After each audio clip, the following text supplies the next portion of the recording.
Lucky Land Casino, asking people, what's the weirdest place you've gotten lucky? Lucky? In line at the deli, I guess? Aha, in my dentist's office.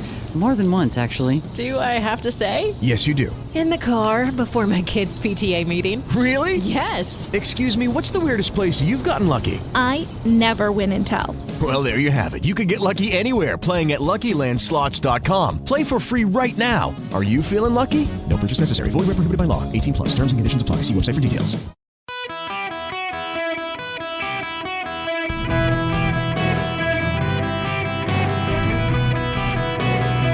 Welcome to the Eric Erickson Show Podcast, Hour 3. Hello and welcome. It is Eric Erickson here across the nation from Atlanta, Georgia. The phone number is 877-973-7425. If you would like to be on the phone with me at the bottom of this hour, Senator Tim Scott of South Carolina is going to join me. Happening just a few moments ago, Hank Johnson of Georgia went on a riff in the U.S. House about parents showing up at school board meetings, the bad guy parents. This is Hank Johnson, congressman from Georgia, going on about those terrible parents showing up at school board meetings, wanting the schools to actually open back up and let the kids back in.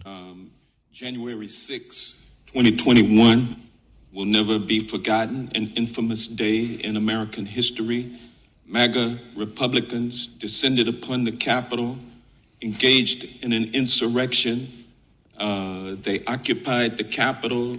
5 people were killed, hundreds injured, including hundreds of Capitol Hill police officers attacked and bludgeoned.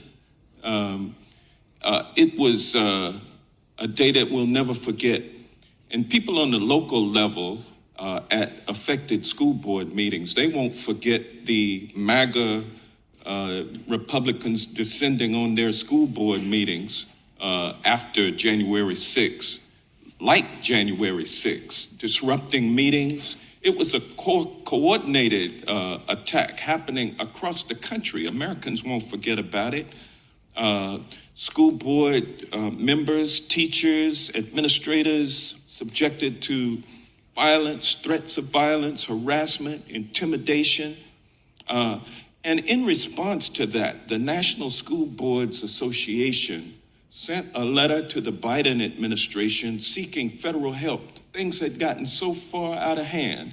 And by the way, there's not one scintilla of evidence, either direct or indirect, that there was any coordination between the Biden administration and the National School Boards Association that caused that letter to be sent seeking federal assistance. And so in response to that request, we can leave it there. There's actually like a lot of evidence that there was coordination, including the emails back and forth from people within the Biden administration and the National School Board Association. You actually had the Education Department working with them to get them to draft the letter to the Justice Department to ask for federal help to combat the parents and urged them to use strong language calling parents terrorists. That actually is documented. For him to say there's not any documentation, well, I mean, this is the man who thought Guam was going to flip over. Let's never forget, this is the same member of Congress who literally believed that Guam would literally tip over. You don't believe me? This is a island that at its widest level is, 12 miles from shore to shore? And at its smallest level, or smallest location, it's 7 miles between one shore and the other. Is that correct? I don't have the exact dimensions, but to your point, sir, I think Guam is a small island. Very small island, and about 24 miles, if I recall, long. So 24 miles long, about 7 miles wide at the least widest place on the island, and about 20 about 12 miles wide on the widest part of the island. And I don't know how many square miles that is. Do you happen to know? Square miles. I don't have that figure with me, sir. I can certainly supply it to you if you'd like. Yeah, my fear is that the whole island will become so overly populated that it will tip over and capsize. We don't anticipate that. The Guam population, I think, currently about 175,000, and again, with 8,000 Marines and their families, it's an addition of about 25,000 more into the population. The whole island will become so overly populated that it will tip over and capsize. That gets me every time. This is a member of Congress who believes the island of Guam would capsize if you added more people because it was narrow and long, narrow inside a rectangle. And if you put all the people at one end of the long end, it's going to flip over. It's going to cartwheel into the ocean, catapult those people off. This is the man who's upset about parents going to school board meetings. Deep Thoughts by Hank Johnson. My goodness gracious. We shouldn't take this man seriously at all, nor should members of Congress. And you know the sad part about it? If we're honest, Hank Johnson, Democratic congressman from Georgia, replaced Cynthia McKinney. He's actually an upgrade from that idiot. Despite him believing that an island can tip over if you put too many people on it, capsize. And by the way, it's worth noting that his staff came along afterwards. They're like, I think he meant environmentally that he was talking about the environment of the island. Yeah, if we put too many people on the island, that's it. That's the ticket. The environment. We would cross a tipping point with the No. He quite literally was tumbling his hands. The island will capsize because it's 7 miles wide in one and 20 some odd miles long. And if you put all the people at one end of the island, it's going to capsize. Everybody knew, including his Democratic colleagues, knew the man was a moron. Poor staff had to come out and defend him. My goodness gracious. Well, I would stay on this. There's not much more that has to be said, and there's something very serious that we have to talk about here. I don't know that it's going to happen. My sense to some degree is that at the last moment, people will put the brakes on it and say, we're not going to do it. But maybe they will. I've heard from a lot of people. I have way more listeners who work for the rail industry of America than I knew. I've gotten lots of messages on Instagram and emails, Twitter messages. The rail workers of America intend to go on strike on Friday. I would like to advise you as a friend. This is not my expert opinion. It's just one friend to another. You may want to go to Amazon.com or your local grocery store right now and order some extra toilet paper because you're going to be short of it in several days if a strike actually happens. According to many estimates, this is from CNBC.com.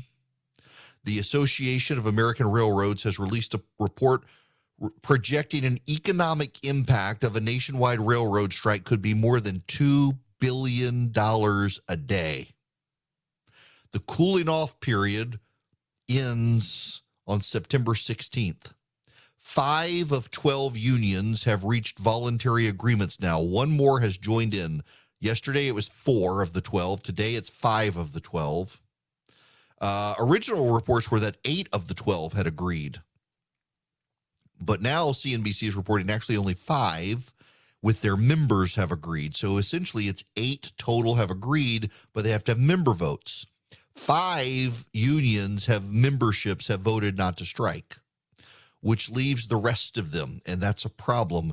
Wage increases proposed by the Biden administration and an emergency board would be the most substantial in 40 years, but it's a quality of life issue going beyond the wages. One of the issues I have learned in following this conversation is that many of the railroad workers, they're okay with the money. The problem is their time off. They have a specific number of days off for everything, sick, bereave, vacation, you name it.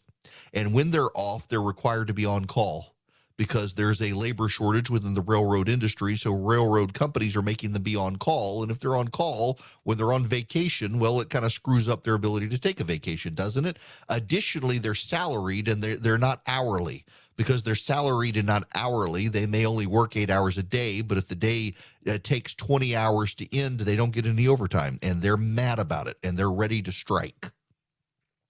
This is going to be a problem if this happens. Railroad companies are stopping the shipments of hazardous materials and sensitive cargoes. They're delaying shipments of chemicals used in fertilizer like ammonia and chlorine for water purification because they don't want those materials stuck on railroads around the country if they can't get them. Additionally, the chemicals for fertilizer, a durable ammonia supply chain disruption, would mean reduced corn and wheat acres next year. Alternative sources of nitrogen would be unavailable or too expensive per acre. Worsening natural gas constraints are related to the dynamics of the fertilizer supply side. This is from a supply chain expert on Twitter.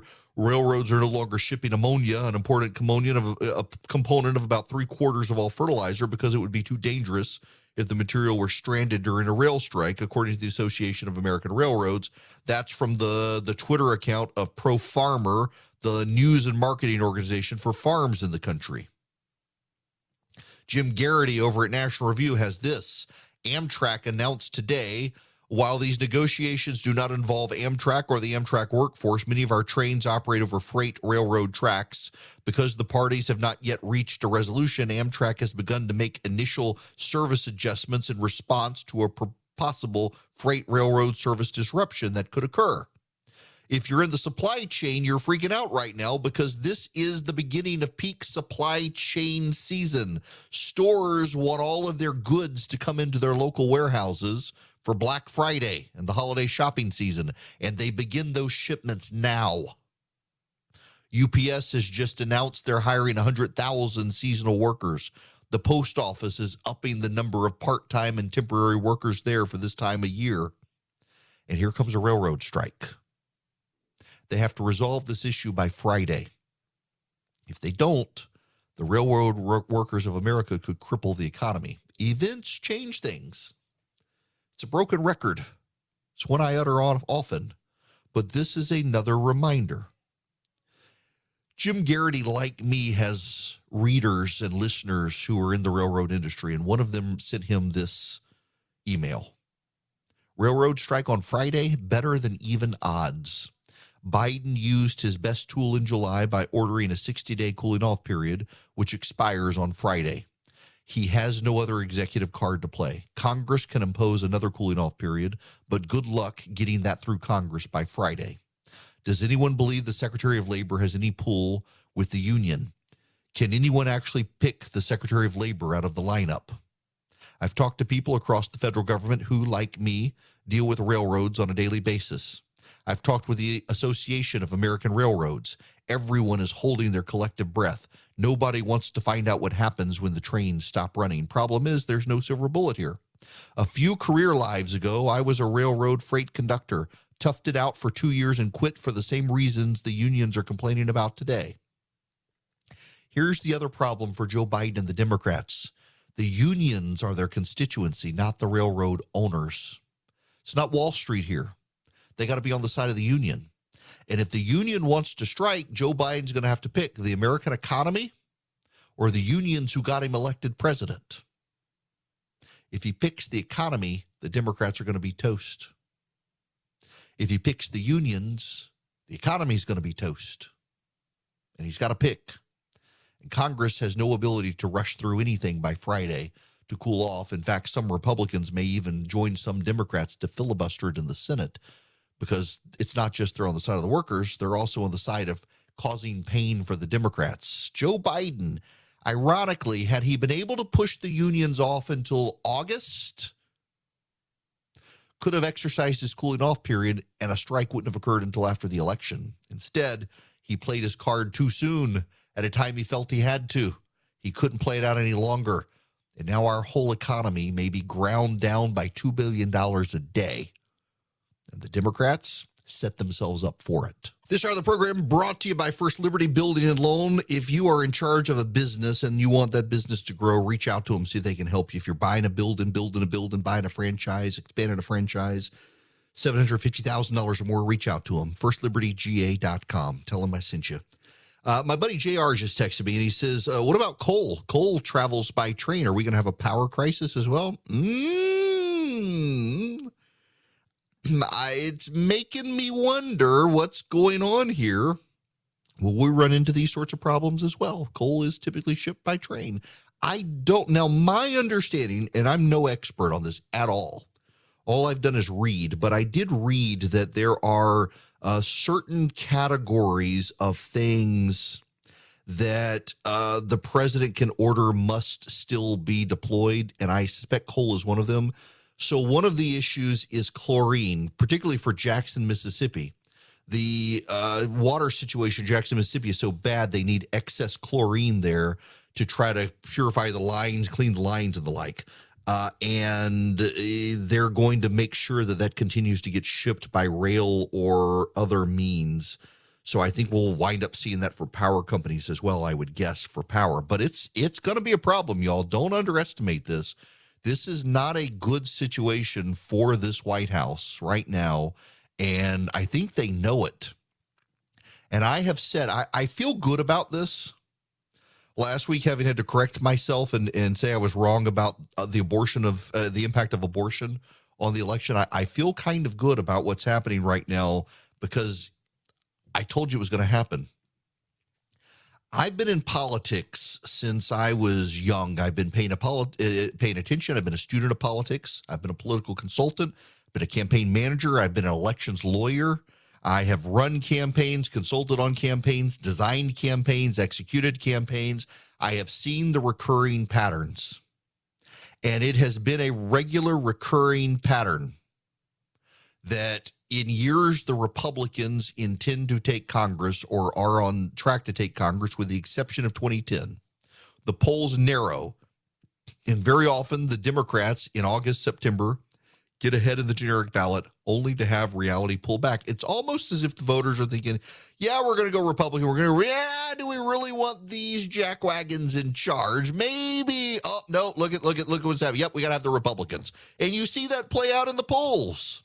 They don't like the Republicans. Voters don't like the Republicans. Hell, the Republican Party doesn't like Republicans. It's why the Donald Trump contingent of the party continues to pick candidates who probably can't win in portions of the country because they just want to burn it all down. They're either going to burn down Washington with MAGA candidates or they're going to burn down the Republican Party for betraying them. One way or the other, someone's going to get lit on fire and immolate.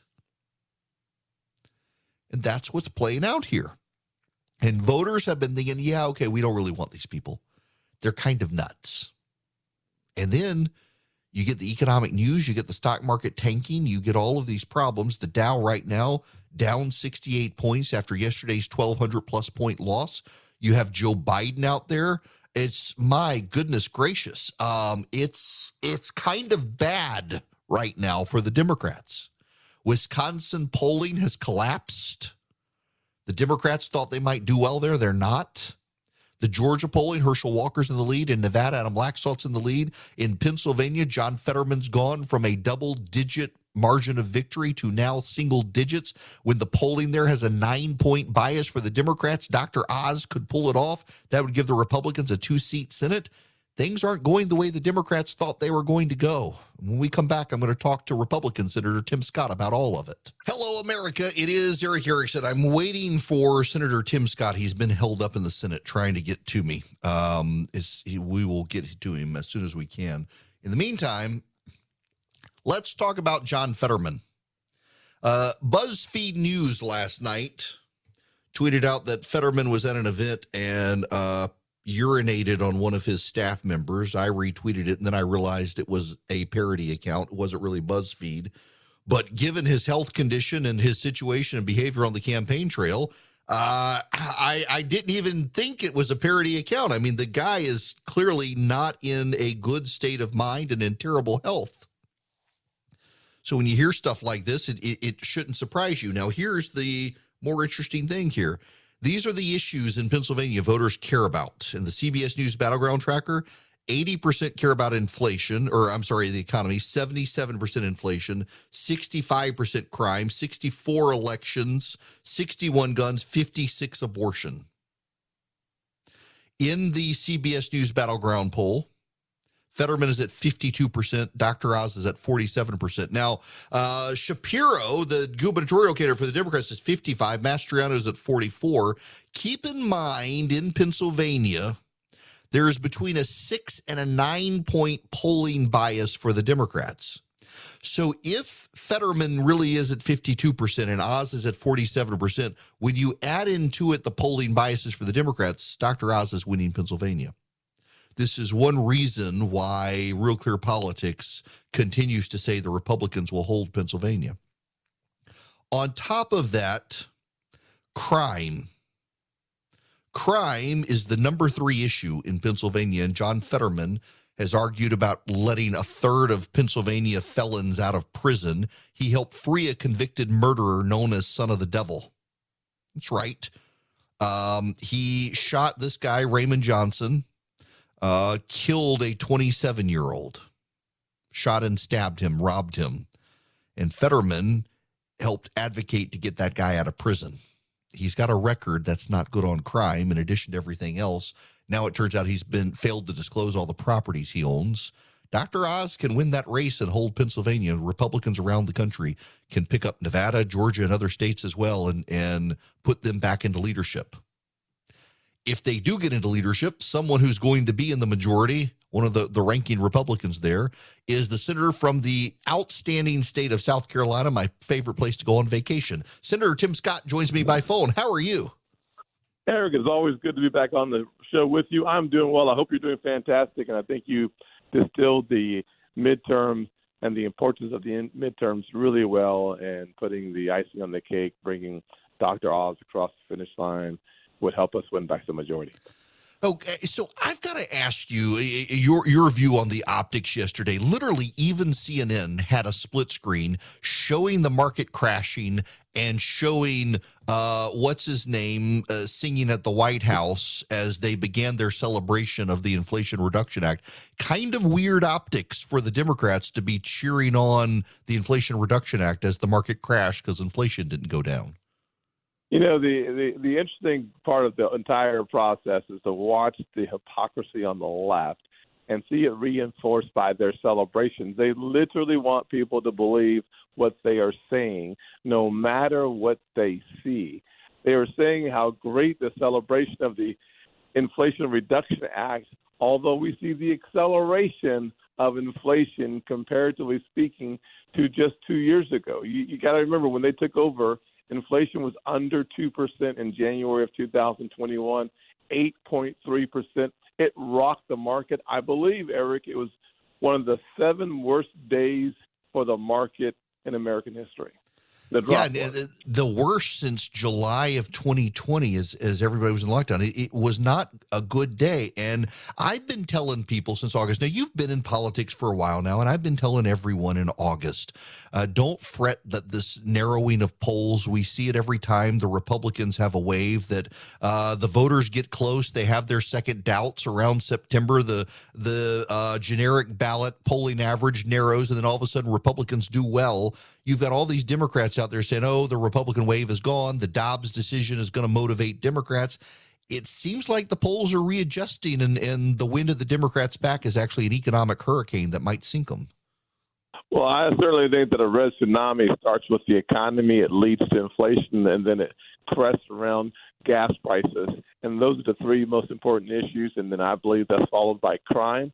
The unfortunate truth is that the national media wants to gin up support for the progressive movement at the cost of the truth. The truth is the American people are more interested in their pocketbooks than they are any other issue, and then it's safety, because in big blue cities across this country, we see a crime wave that is undeniably tied to defund the police.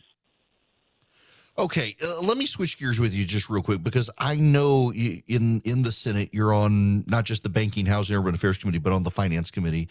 With inflation the way it is, everyone thought it was going to be 8.1. It winds up being 8.3, still down slightly, but way high. And I don't think people realize, even if it went down to 5%, it's still going up 5%. It's not declining and readjusting as wages aren't catching up. I mean, when you talk to people at the Fed or at the Treasury, you've got Larry Summers came out overnight and said even a 4% interest rate probably isn't going to get inflation under control. What are the options out there? Well, the Fed only has two options, and I think one of the realities that we have to take a look at is the Fed started too late and too slow and moving the interest rates to create a hedge on the demand. And when that was not done by Chair Powell, I think that led to them having to use too much of one tool, inflation hikes, that led us to the recession that we are feeling in so many parts of the country, and frankly in Georgia and South Carolina without any question. But I think across the country, people listening to your show, they have stories to tell about the devastation of food prices going up double digits, about the fact that their energy on average is up 30% and their gas is up 60%. So this is not a philosophy and a discussion around philosophy. This is a discussion around the actual reality felt at the pump. Now, let me interrupt our conversation here on inflation, because this is kind of related. There's actually some breaking news as you and I are talking. Amtrak has just announced they're canceling all long-distance train service starting tomorrow. Any trips booked tomorrow or Friday will be canceled and refunded, according to Amtrak, in anticipation of a possible rail strike.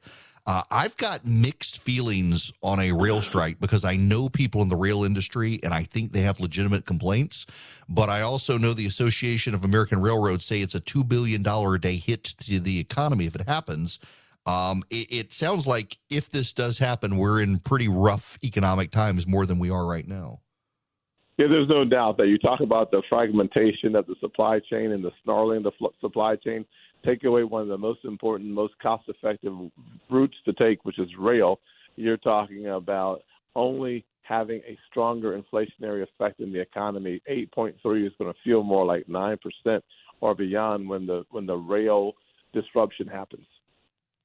Yeah, I'm worried about it. But now, let me move back in, because this is somewhat related. The Biden administration, of course, gave the cooling off period earlier this year. Had they waited, they might have been able to get the cooling off to the election. Instead, in this cooling off period, the president decided to give a hot-headed speech with his red background, declaring half the nation essentially an enemy of the state. And I got to imagine that. Okay, well, let me back up for you real quick, because I mean, you have good working relationships with people on the other side of the aisle here, but the level of tone deafness, it seems, where the Democrats in Washington, they're in a bubble with so many members of the media. There's really no one there, it seems like, to tell them, guys, this isn't a good idea. You shouldn't give the speech. And even to see David Axelrod, for example, come out after the speech and say, might not have given that tone in the speech, I don't think it helps them. Well, I call it a soul-crushing speech. He presented the gates of Gehenna, which of course means HE double hockey sticks, as a backdrop. But then he leans in to the wrong issues. He leans into polarization. Instead of being the uniter in chief, he continues the narrative of being the divider in chief. Instead of talking about the American people, he talked about MAGA Republicans. Instead of talking about finding a way to stop government spending to reduce inflation, he celebrates the path that they're on from an economic standpoint. Instead of talking about making America a more fair place to live, he instead pivots towards canceling nearly $1 trillion worth of expense to student loan debt. Literally every pivot in his speech really fomented division, polarization, and was inflammatory in tone. we have done better, we can do better. And it's one of the reasons why I'll be in Georgia tomorrow, making sure that we win back the majority. And as you said earlier, the polls are moving in our direction. It's one of the reasons why I'm excited to come and see Herschel Walker outperform what some of the polling says, is because he's already doing so with the support of amazing Georgians. Well, you mentioned Herschel's race. This is a good example. The national media has largely ignored John Fetterman in Pennsylvania with attacks that they could make on him, that instead they're making on Herschel, who in August shook up his campaign, brought in new people, began going up in the polls, began doing events, is willing to debate, is going to debate. And the national media would still have you believe we're back in June, July, where he's not really out there. He's not willing to debate. They've never updated the message. The reality on the ground in Georgia is actually really good for the GOP right now. And I had breakfast with him last week. The guy is in this race to win it. He is, and I think he's going to win. And I'm actually bullish on Georgia coming back to the ruby red state that it already is, and reflecting that in its Senate representation. That's great news for America. Remember this, and I hope every single listener hears me clearly. The cost of one Senate seat in Georgia was $1.9 trillion last year, and then it went to 3.1 after the infrastructure, and now it's over $4 trillion of additional spending, leading to some of the highest inflation in 40 years. When you lose in Georgia, the American people suffer through $4 trillion of unnecessary spending. Well, look, before I let you go, let me give you some unsolicited advice. If the guy throws a football to you tomorrow, don't screw up. Yes, he's got a great arm. He's still got that great arm. He does indeed. He does indeed. Here's the funny part. I was talking to Herschel just several months ago. When I was in high school, he was the stud and of course the Heisman Trophy winner that year.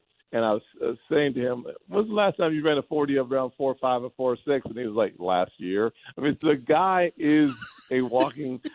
He's literally a freak of nature in that he did what no other football player ever did. He was my hero when I was in high school. He has turned out to be a conscientious, common sense conservative because he was raised in rural Georgia. What a great story. What a blessing to our country to have someone of his caliber representing the great state of Georgia.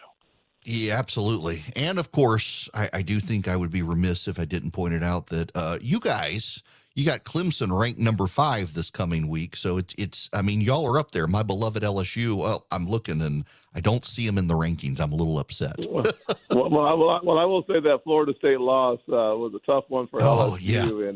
And I got to say that Georgia plays Carolina this weekend, and I am going to pray a lot that there are no serious injuries on my team side because you guys being number 1 in the country, it is hard work for the Gamecocks this weekend. And I will say, Eric, we should have a whole show on just college football because it's a miserable experience playing you guys every other year.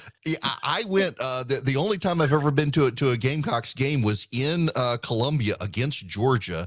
I was with a friend of mine who went to the University of South Carolina. He said, "Whatever you do, don't say go Dogs." Right, because that does lead to violence at football stadiums. I will concede. There's nothing else leads to violence. It's not politics. It's the rivalry in the SEC. Absolutely. Who needs the other conferences when you got the SEC? Look, I better leave it there because we could talk all day about this, but I always enjoy having you on and have fun tomorrow with Herschel. He's such a good guy. Thank you. You have a great night. Take care. You too. Senator Tim Scott from South Carolina. Such a good guy. And yep, Georgia, number 1, not just in the SEC rankings for this week, number 1 nationwide. Alabama now number 2 after that game against Texas. My beloved LSU. It's a rebuilding year. Going to have to start rooting for Tennessee with Phillip, I'm afraid. Now, I got to tell you about Patriot Mobile, which is helping Republicans turn the corner as the polling shifts back, as I told y'all it would do. Patriot Mobile takes a portion of their profits and gives it to the conservative movement. To do that, they need you as a customer. They're not a woke company. They're Christians, conservatives. They're the only really Christian conservative company out there. There are others that claim to be, but they're actually just subsidiaries of major companies. This one is actually a standalone company, and they want your business. They use the same cell towers everybody else uses, so you get guaranteed great service wherever you are. What you do is you go to patriotmobile.com/Eric, patriotmobile.com/ERICK, and you get free activation with my name. You get great discounts if you're a veteran, first responder, a teacher, an NRA member. So many discounts. You've got multiple lines for your house. They can give you good discounts. You can also call them at 972-PATRIOT. They have 100% U.S.-based customer service, so you don't have to worry about calling Mumbai. You're calling somebody in the USA who's going to help you get set up, give you free activation with my name. They're good people. They share your values. They want your business. They give you guaranteed great service. They take a portion of their profits and give it to the causes you care about, from the Second Amendment to the pro-life movement. PatriotMobile.com/Eric. Go over there now. Get your service moved over. Hi there. It's Eric Erickson here. In about 40 minutes, I'll be on a golf course with a glass of bourbon and a cigar. It'll be wonderful with some friends of mine.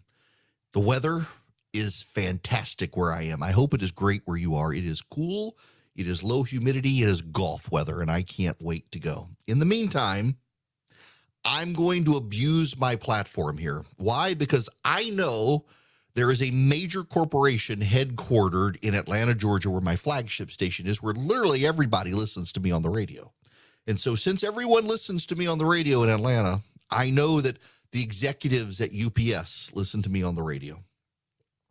And please, UPS executives, what can I do to beg you to alter the routes in my neighborhood so that on Friday, when my Jesus phone arrives from Apple, it will arrive in the morning and not at 7 p.m., where for some reason every UPS package shows up after dark at 7 p.m., where I can't spend the entire day enjoying it. Now, I realize that my team will say that it's a distraction because I'm on radio and here comes my iPhone and I'm going to be fiddling with it. Well, I'm not even going to be here on Friday. So I've actually got to give a speech on Friday, and it happens at the same time as the show. And there's no way, given the breaking news that's happening in the railroad strike, I didn't want to pre-record. I want somebody here live in case the railroad strike happens. And I've got to give that speech.